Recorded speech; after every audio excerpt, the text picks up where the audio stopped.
So let's start with our today's topic, and today we will going to do about the nature of business environment. Till now we have done about what is business environment, what are its forces. Of course, we have learned about every forces in very detail. That is our economic, social, technological, political, everything we have done in very detail. And alongside, we have also done about the importance of business environment. And today we will going to do about nature of business environment along with the case studies. Before proceeding with our topic, I would like to ask one question from you. क्या आपको पता है कि nature मतलब क्या होता है? किसी भी चीज का, बिजनेस एनवायरनमेंट नहीं, किसी भी चीज का नेचर में क्या इंक्लूड होता है? What is included in nature? नहीं बच्चा, फीचर्स डिफरेंट होते हैं. फीचर्स भी मैं करवाऊंगी. Features of business environment are different and nature is different. What is the basic difference between features and nature? क्या होता है डिफरेंस? नेचर होता है, फीचर्स में जो उसकी जर्नल क्वालिटीज आ जाती है एज अ मेरिट टाइप की. जो नेचर होता है उसमें आपका होता है हाउ इट बिहेव्स, वो कैसे बिहेव्स करता है, वो कैसे वर्क करता है, how it works, how it behaves, किस तरीके से वो बिहेव करता है. अब इनके इसमें इसकी जो हमारे फीचर्स होते हैं, करेक्ट, जो इसके हमारे फीचर्स होते हैं, वो उसमें और इसमें यही डिफरेंस होता है. फीचर्स में हमारे ऐसे उसके एडवांटेजेस भी आ जाते हैं, बट नेचर में इसके सिर्फ ये होता है हाउ इट बिहेव्स, वो कैसे बिहेव करता है. Clear? Now let's see what is the behaviour. देखते हैं बिजनेस एनवायरनमेंट अच्छे से बिहेव करता है या नहीं करता. Let us see that. हमारा फर्स्ट इसका नेचर है all external forces. Of course ये बात मुझे बताने की नीड नहीं है. हमेशा बिजनेस एनवायरनमेंट का जब जब नाम लिया जाता है, तब तक उसके साथ एक ही चीज ऐड होती है, वो होता है एक्सटर्नल एनवायरनमेंट. इसकी डेफिनेशन ही यही है. Business environment is the sum total of all the external environment guiding the working of an organisation. आपकी कंपनी को वो सारे फैक्टर्स, जो बाहरी फैक्टर्स होते हैं, जो अफेक्ट करते हैं, वो हमारे एक्सटर्नल एनवायरनमेंट में इंक्लूड होते हैं. इंटरनल वाले कभी इंक्लूड नहीं होते, साइड वाले कभी भी हमारे इसमें इंक्लूड नहीं होते. बिजनेस एनवायरनमेंट में, बिजनेस एनवायरनमेंट हमेशा हमारे बाहरी एनवायरनमेंट्स के तथ्यों का कॉम्बिनेशन, मिक्सचर होता है. बाहरी एनवायरनमेंट बोले तो outsiders world's environment, environment which is present outside our country, which directly affects the working of our country, is included in business environment. जब बिजनेस एनवायरनमेंट में एक्सटर्नल फोर्सेस होगी, तो उसके नेचर में भी ऑल एक्सटर्नल फोर्सेस हो गया. It is the sum total of all external forces. उसमें भी ऐसे ही होगा. तो हम मानते हैं कि business environment means the all the external forces में आ जाएगा. Business environment is just concern with the factors belonging outside the business environment. ये वो हमारे उन तथ्यों को, उन चीजों को नोटिस करता है जो चीजें हमारी कंट्री से, हमारी कंपनी से बाहर की होती है, आउटसाइडर होती है, हमारी कंपनी से डिफर्ड होती है. आप भी ये मुझे बताओ कौन कौन से ऐसे फैक्टर्स होते हैं जो एक्सटर्नल एनवायरनमेंट में आ सकते हैं या आते हैं?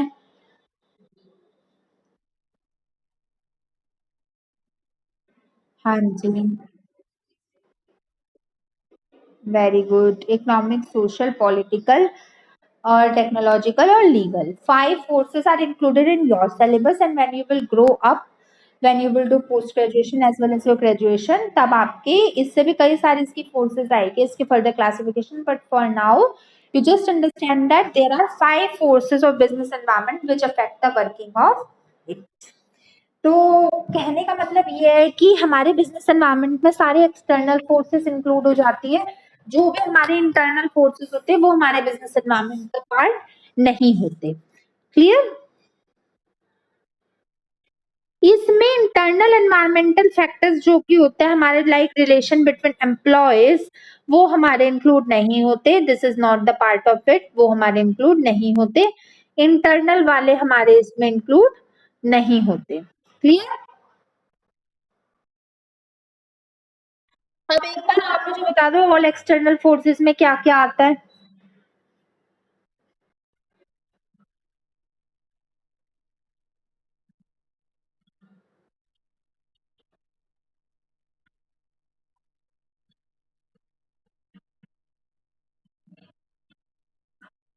इंग्लिश में बोल दो एक बार इसको.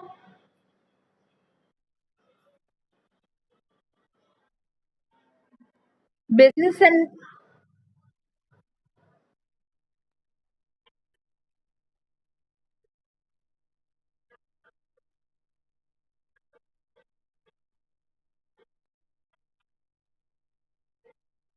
राइट बच्चा, very good.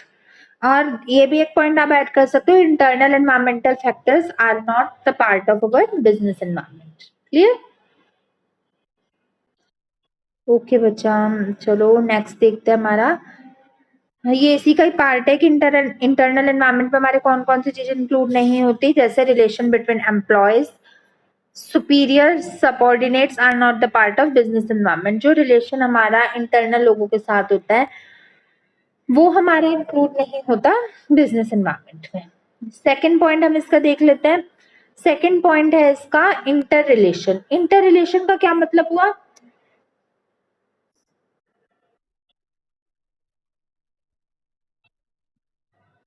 Very good, very good, very good. Related to each other, dependent upon each other, interdependent. जो चीज आत्मनिर्भर ना हो, एक दूसरे पे आश्रित हो, एक दूसरे पे डिपेंडेंट हो, वो हमारा इंटर रिलेशन कहलाता है। आप ये मानते हो कि बिजनेस एनवायरनमेंट में चाहे इंटरनल फैक्टर्स हो चाहे एक्सटर्नल फैक्टर हो, कुछ भी अपना उनका कोई वजूद नहीं होता? ये कभी भी अकेले वर्क अपॉन नहीं करते, इनको हमेशा साथ, ये बिजनेस एनवायरनमेंट में हमेशा जो इनके सारे फोर्सेस होते हैं उनको आपको साथ में लेके ही अपनी वर्किंग को कंटिन्यू करना चाहिए। अगर आप ऐसा नहीं करते then you will not be able to achieve anything in your company. आप कुछ भी अचीव नहीं कर पाओगे। इनके अंदर जितने भी इसके फैक्टर्स होते हैं, कंपोनेंट्स होते हैं, एलिमेंट्स होते हैं, डायमेंशंस होती है, उन सबके बीच में एक तालमेल होना चाहिए, कोऑर्डिनेशन होना चाहिए in order to achieve the most success in your company. आपकी कंपनी की सक्सेस के लिए बहुत जरूरी होता है कि आपके जितने भी डायमेंशंस ऑफ बिजनेस एनवायरनमेंट है वो क्लियर हो, और वो उनके अंदर एक अच्छा सा रिलेशन हो, और आपको उनमें क्लैरिटी हो। अब कौन कौन से फैक्टर्स होते हैं, वो ही हमारे economic, social, legal, technological, political, इन सब में पहले तो आपस में, फिर आपस के साथ साथ कंपनी में एक अच्छा सा लिंकअप हो। ये एक दूसरे के साथ अच्छा सा अपना तालमेल बिठा के चले, सब लोग, सब लोग, मैं एक को नहीं कह रही, technological forces, political forces, legal forces, सब लोग कंपनी के साथ अपना रिलेशन बना के चलते हैं, तभी ये अपना प्रॉफिट अर्न कर सकते हैं। एक मुझे बात बताओ, अगर कोई कंपनी है, अगर कोई कंपनी के जो मेंबर्स है, सपोज करो, वो सिर्फ और सिर्फ ये देखते हैं कि पॉलिटिक्स में क्या हो रहा है, पॉलिटिकल एनवायरनमेंट को कंसीडर करते हैं, वो टेक्नोलॉजी को देखते ही नहीं कि मार्केट में इस वक्त क्या नई चीज आ रही है और क्या नई चीज नहीं आ रही, व्हाट विल हैपन? बताओ, व्हाट आर द कॉन्सिक्वेंसेस? एक एक मार्क्स की केस स्टडी है।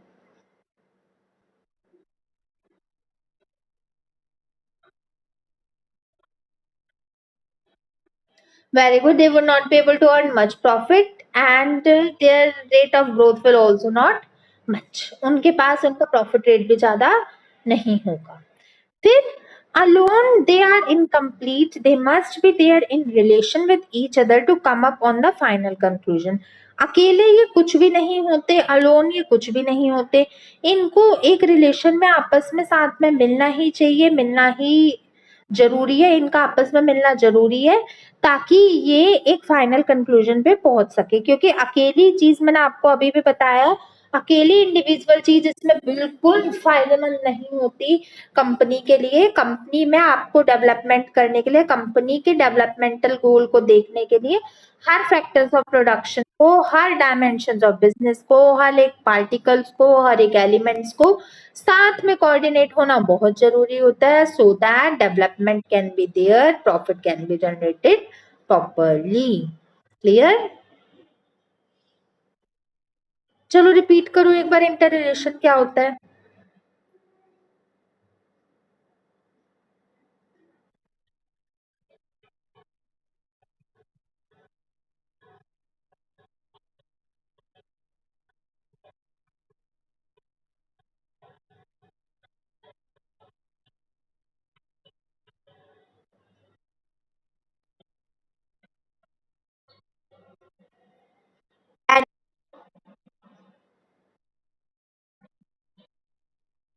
Very good, very good.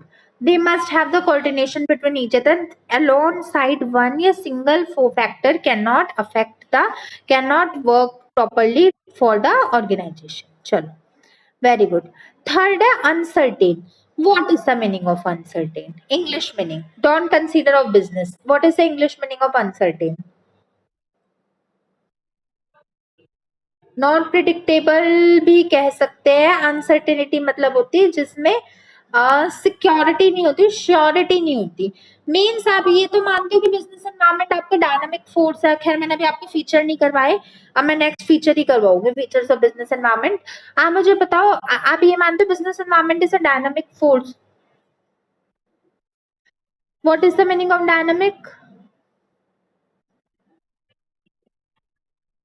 Very good. Changeable means changeable. So business environment is changeable and it is continuously changing. You cannot predict anything before 100% accurately. You have to consider about the guesswork. Guesswork is done. इसमें सिर्फ guesswork चल सकता है. इसमें कोई भी चीज completely आप फिक्स प्रिडिक्ट पहले नहीं कर सकते. मैं बताती हूँ guesswork कैसे. पॉलिटिकल एनवायरमेंट का एग्जांपल लेते हैं. इस साल अगर इस बार टर्नओवर बीजेपी का, गवर्नमेंट का, लोग अगर अगली बार भी बीजेपी ही आ गई, चांसेस तो काफी हाई है, लेकिन अगर आ गई अगली बार भी, तो लोग, जो कंपनी होगी ना, वो इस चीज को पहले ही अपना गैस कर लेगी कि जैसा अभी तक चल रहा था मोस्टली, मतलब 75% वैसा ही चलेगा. There would not be any change in the company. कोई चेंज नहीं होगा, लोग ये प्रिडिक्ट कर लेंगे. और अगर इफ ये इन्होंने सिर्फ गेस किया कि जो प्लान्स एंड पॉलिसीज रहेगी वो 75% चेंज होगी, ऐसा हो सकता है इनका गेस वर्क सही भी हो, क्योंकि 75% सेम है, बाकी पर 25% चेंज हो जाए. ऐसा हो सकता है इनका गेस वर्क बिल्कुल नहीं, मतलब पार्शली ठीक हो, पार्शली मतलब 50-50 हो गया, 25% और चेंज हो गया. ऐसा हो सकता है कि इनका पूरा ही गेस वर्क गलत हो, जो कोई और गवर्नमेंट आ जाएगी, चलो ये भी आ गई, इन्होंने अपनी सारी प्लान्स एंड पॉलिसीज बदल ली, बिल्कुल अनसर्टेन हो गया, तो इनकी तो पॉलिसी सारी खराब हो जाएगी. तो इसलिए कहा जाता है कि business environment uncertain, unfix, changeable, dynamic force होती है. Nothing is predictable before in business environment. कुछ भी आप प्रिडिक्ट इसमें पहले से नहीं कर सकते. You can not predict anything in the business environment, whether it is your economic force, social, technological, legal. आप किसी भी फोर्स ऑफ बिजनेस एनवायरनमेंट को पहले कंसीडर नहीं कर सकते. You would not able to achieve, या वो you would not able to find out the final result, या you cannot predict about its future before only. आप इसके फ्यूचर को पहले से प्रिडिक्ट नहीं कर सकते. और no one can predict it before 100% accurately. वही मैंने अभी आपको एक जैसे एग्जांपल दिया था, कुछ लोग थोड़ा बहुत तो प्रिडिक्ट कर सकते हैं. मैं कह रही हूँ ना, गैस वर्क तो इसमें चल सकता है, बट वो गैस ही रहेगा. गैस के चांसेस होते हैं कि वो हो सकता तो पूरा भी ठीक हो जाए, पूरा तो फिर ठीक हो ही नहीं सकता. 100% एक्यूरेसी तो इसमें होती नहीं. हो सकता है वो 90% आपका गैस वर्क सही हो जाए, हो सकता है 50-50 ठीक हो जाए, हो सकता है आपका पूरा ही गैस वर्क गलत हो जाए. तो कुछ भी चीज फिक्स नहीं होती. Everything is uncertain. No one can predict it before 100% accurately. Is that clear to you? Can you please repeat what I have said? बोलो बच्चा, क्या था, बोलो.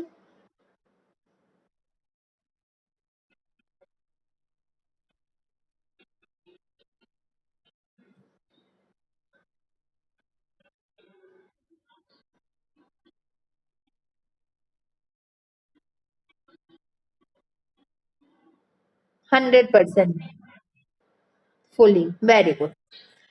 अब नेक्स्ट जो पॉइंट है वो बिल्कुल इसके जैसा ही है जैसा हमने अभी पढ़ा. This is totally like this only, जो कि है हमारा डायनामिक. डायनामिक मतलब मैंने अभी भी आपको बताया था, dynamic means changeable. Nothing is fixed, nothing is static. What is the meaning of static? STATIC.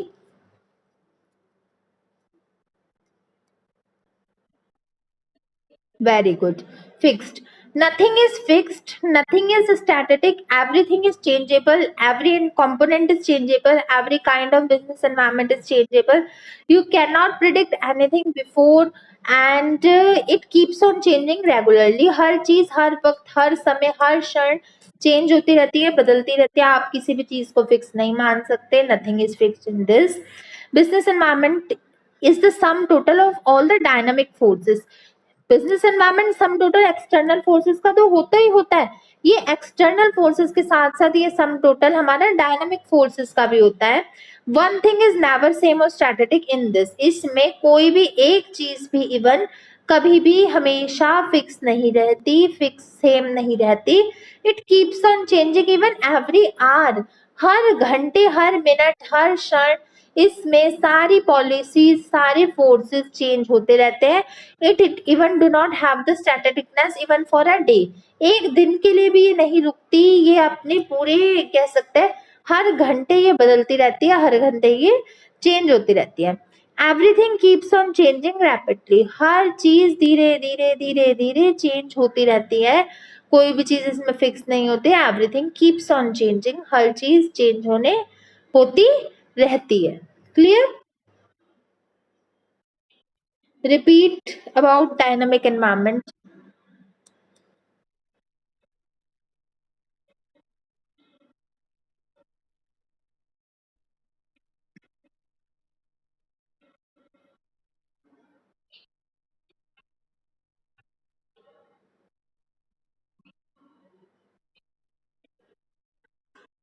Very fast, very rapidly. Very good. शाबाश.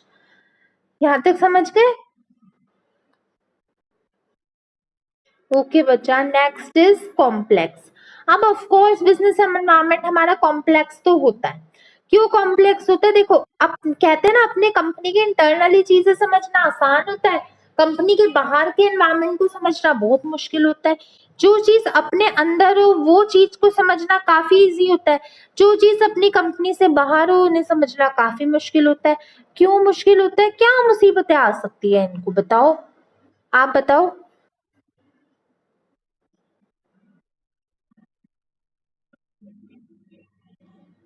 नहीं, वो बात तो ठीक है, प्रिडिक्ट नहीं कर सकते. उसके अलावा क्या चेंजेस हो सकते हैं?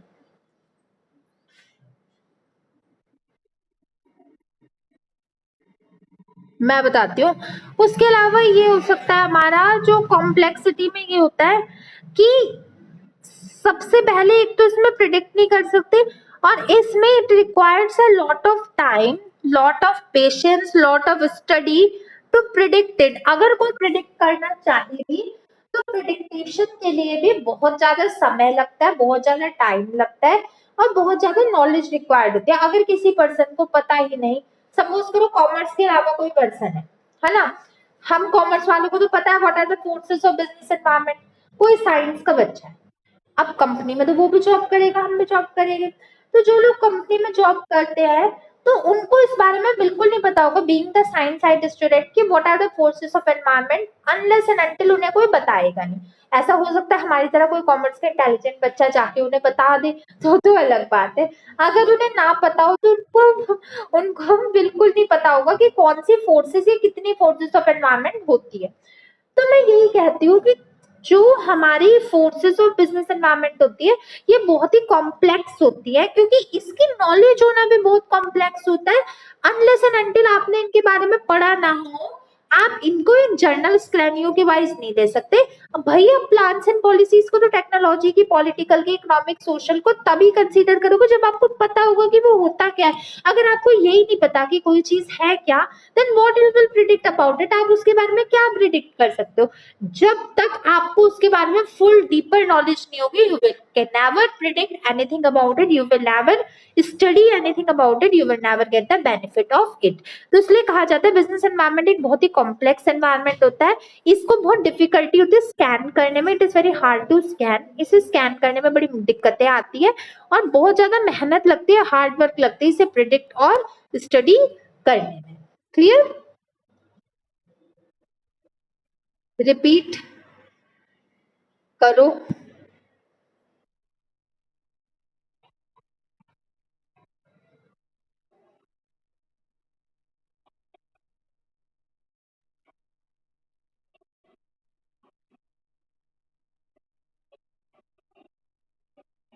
वेरी गुड, शाबाश।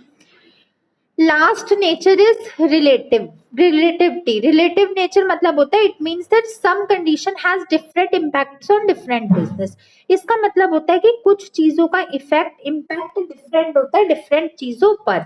मतलब आपकी जो बिजनेस एनवायरनमेंट की चीजें होती है, सपोज करो आपने डेवलप कुछ किया और उसका इफेक्ट हर चीज में सेम नहीं होता, उसका इफेक्ट हर चीज में डिफरेंट होता है। मतलब आप प्रिडिक्ट उसे डिफरेंट तरीके से कर सकते हो। मतलब कह सकते हैं ना कि जैसे अगर आपकी कोई प्लान्स एंड पॉलिसीज है, वो एक सेक्टर पे कुछ उसका अदर इफेक्ट होगा, दूसरे पे कुछ उसका अदर इफेक्ट होगा। मैं हमेशा कहती हूँ जैसे हमारे वो यूनिवर्सल प्रिंसिपल भी होता है, अकाउंटिंग स्टैंडर्ड्स भी होते हैं, गोइंग कंसर्न प्रिंसिपल वगैरह 11th में आपने पढ़ा होगा, अकाउंटिंग प्रिंसिपल्स एंड कन्वेंशन पढ़े थे अकाउंटेंसी में?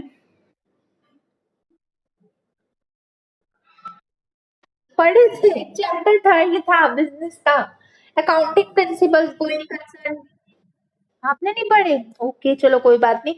मेरे जैसे टीचर नहीं था ना पढ़ाने के लिए, कोई बात नहीं, I can understand, it's okay.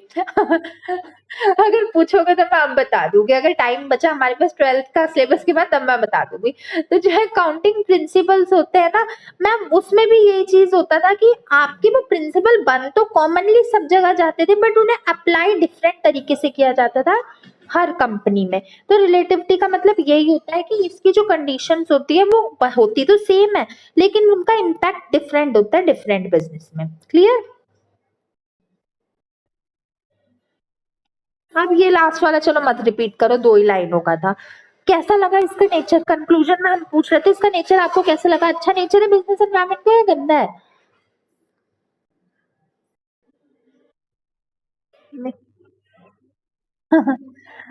हाँ ठीक है, हमें नहीं पता तो अच्छा है हमारे लिए।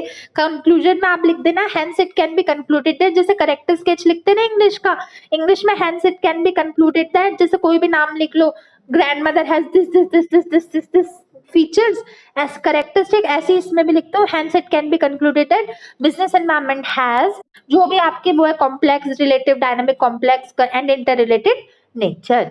ठीक है, समझ गए? 6 मार्क्स का क्वेश्चन आएगा तो ये कर लोगे पूरा? चलो आज ना मैंने केस स्टडी अपनी नहीं बनाई, आपने कहा था ना आपको बुक वाली करवा दिया करूं, तो आज मैंने ना ये एमसीक्यू भी और ये भी बुक के, आपकी बुक के ही करे हैं। चलो पहले देखते हैं, ये हमारे उसके बेसिस पे है, forces of business environment, dynamics, dimensions of business environment के बेसिस पे, जो हम ऑलरेडी कर चुके हैं। पहला मुझे बताओ, the reserve bank of India reduces CRR यानी कैश रिजर्व रेशियो बाय 0.5%। आपका इकोनॉमिक्स में, मैक्रो इकोनॉमिक्स में कैश रिजर्व रेशियो आगे आने वाला है, तब मैं आपको बताऊंगी। To control recession, this is related with the dimension, मतलब ये किस डायमेंशन से रिलेटेड है? अगर आपकी गवर्नमेंट ने ये रिड्यूस कर दिया तो ये कौन से एनवायरमेंट से रिलेटेड है? वेरी गुड, आंसर तो नहीं देखे? हाँ हाँ हाँ, इसके नीचे है। Very good. क्योंकि कई बच्चे क्या करेंगे, बच्चे ना क्या देख के गलत कर देंगे, बच्चे ये सोचेंगे कि रिजर्व बैंक ऑफ इंडिया है, गवर्नमेंट है, तो गवर्नमेंट के अकॉर्डिंग कई बार हम पॉलिटिकल पे टिक ना कर दे। बच्चे पॉलिटिकल पे भी कर सकते हैं, but this is not right. देखो 0.5 कोई परसेंट आ गया ना, तो ये इकोनॉमिक एनवायरमेंट से रिलेटेड होगा। Clear? Next, second one is introduction of mobile phones have negatively affected the business of cameras and watches. Is this related? हाँ सही बात है, मोबाइल फोन्स आए तो उसका हार्मफुल इफेक्ट कैमरे पे, पहले आपको तो पता नहीं होगा, लेकिन पहले जमाने में कैमरे आते थे, वो मोटे मोटे से कैमरे होते थे, उनसे फोटोज खींची जाती थी, फिर रील निकलवा के बनाई आपको भी पता है, आप तो छोटे छोटे बच्चे हो, तो तब ये कैमरे आते थे। और वॉच तो आपको पता होगा, घड़ियां आजकल कोई बांधता ही नहीं। अच्छा आपके पास भी था, ओके। तो वॉचेस तो खैर अभी पहन लेते हैं, आप जैसे छोटे बच्चे होते हैं कभी बाहर जा रहे हो तो पहन लेते हैं, बट बड़े तो कभी कोई वॉच नहीं पहनते, अगर स्टाइल के लिए पहनना है तो पहन लो, वरना टाइम सब लोग फोन से ही देखते हैं। तो इंट्रोडक्शन मोबाइल फोन्स का कैमरा पे और वॉचेस पे नेगेटिव इफेक्ट आया है, किस एनवायरमेंट का पार्ट है? Social, economic, political, technological? Very good, क्यों, वाई?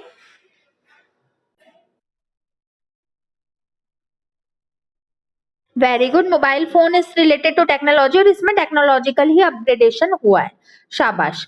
मुझे ये बात सच्ची सच्ची बताना, आपने ये चैप्टर बुक में से पढ़ा है या बुक को हाथ लगाया है इस चैप्टर से रिलेटेड? पढ़ा है इस चैप्टर को पहले? अच्छा तभी। मैम कौन से चैप्टर पे? Okay, fifth, no problem. तो वैसे मुझे बताओ, आप ये कर पा रहे हो क्वेश्चंस अपने अकॉर्डिंग, अपने आप ही?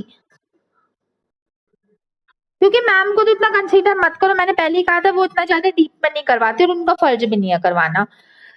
चलो, अब ये केस स्टडी है, इसे रीड कर लो, आप करो, फुल स्टॉप के बाद रुक जाना।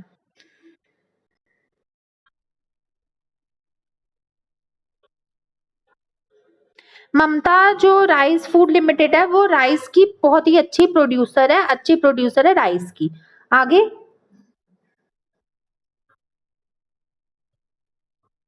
उनकी सेल्स कम हो रही थी शुरुआती ईयर से।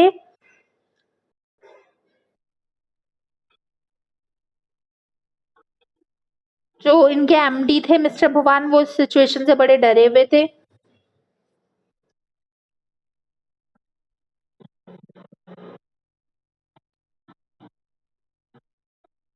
सेल्स के कम होने की डाउनफॉल की वजह से इन्होंने सोचा, इन्होंने एक टीम बनाई कि क्या हमारे लॉस का कारण है, उन्हें पता लगाते हैं।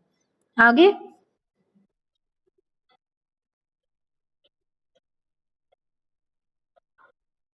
इन्होंने कंपनी की सेल को डाउनफॉल होने के ये 4 रीजन दिए, देख लेते हैं कौन कौन से। इनमें डायमेंशन आपको बताने, साथ के साथ बताते रहना। फर्स्ट है, on the account of increase in export duty made by government the foreign demand has gone down. Foreign demand हमारी कम हो गई है, ध्यान से देखना। फॉरेन डिमांड कम हो गई है। डिमांड एंड सप्लाई किस में आता है?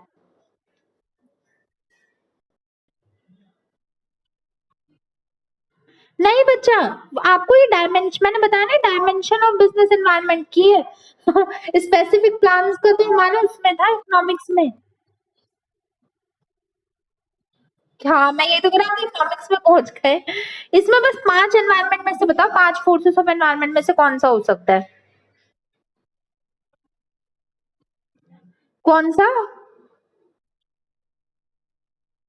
वेरी गुड, इकोनॉमिक एनवायरनमेंट, क्योंकि ये जो हम, हाँ, ये हमारे इकोनॉमिक से रिलेटेड होता है। और बच्चे इसमें गलती कर देते हैं, बच्चे वही का ना गवर्नमेंट दी के पॉलिटिकल पे लगा देते हैं, बट आप ऐसी गलती मत करना क्योंकि आप मेरे स्टूडेंट हो। Second, due to availability of other eatable substitute, the taste of people is derived diverted from rice। अब लोगों के पास बहुत सारी और चीजें हैं, चीजें खाने की, तो इसकी वजह से लोगों का जो ध्यान है वो उससे हट गया। टेस्ट फ्रॉम राइस, राइस से हट गया। तो इसमें कौन सा एनवायरमेंट इंक्लूड हुआ है? क्यों? Y?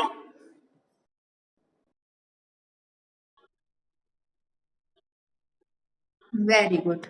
Third, the competitors imported raw new, इसे तो बोलने की जरूरत नहीं है।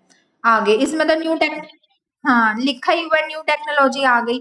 Fourth, due to strain with neighbouring countries government and our countries government export is affected. Very good. तो अब आप मुझे बताओ, आपको ये केस स्टडी समझ आ गई, ये आपकी बुक की थी? अब अब मेरे अकॉर्डिंग आप बताओ, आपके पास किसी भी तरीके के केस स्टडी आ जाए, आप कर लोगे? कोई डाउट आज के टॉपिक में? हाँ जी। या you are my student, you have to do it everything carefully, आपको सब कुछ अच्छे से करना है। मैं तो उस दिन का इंतजार करती हूँ जिस दिन आपके 100 में से 95 98 मार्क्स तीनों चारों सब्जेक्ट में, मेरे चारों सब्जेक्ट में आएंगे। हाय, इस दिन सबसे ज्यादा खुश मैं होगी जिस दिन आपके फुल ऑन फुल नहीं तो एक आधा मार्क्स कटवा लेना, बट 90 अबव तो चारों में लाने हैं। और ये पक्की बात है फॉर श्योर।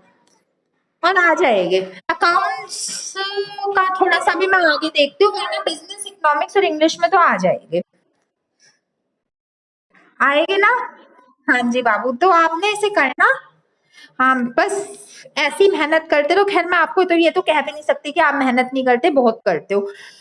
आप इसे अपनी नोटबुक में लिख लेना और कोई डाउट हो तो मेरे से पूछ लेना। देख लो एक बार, बच्चा आप स्क्रॉल कर लो, देख लो अगर आपको कोई डाउट हो इसमें ओवरऑल तो। नहीं है, सारा कुछ समझ आ गया, एवरीथिंग इज क्लियर? ओके बच्चा, तो आप इसे मुझे कल तक करके सेंड कर देना। So that's all for our today's class. फिर मैं आपसे मिलती हूँ कल अपने सेम क्लास के साथ।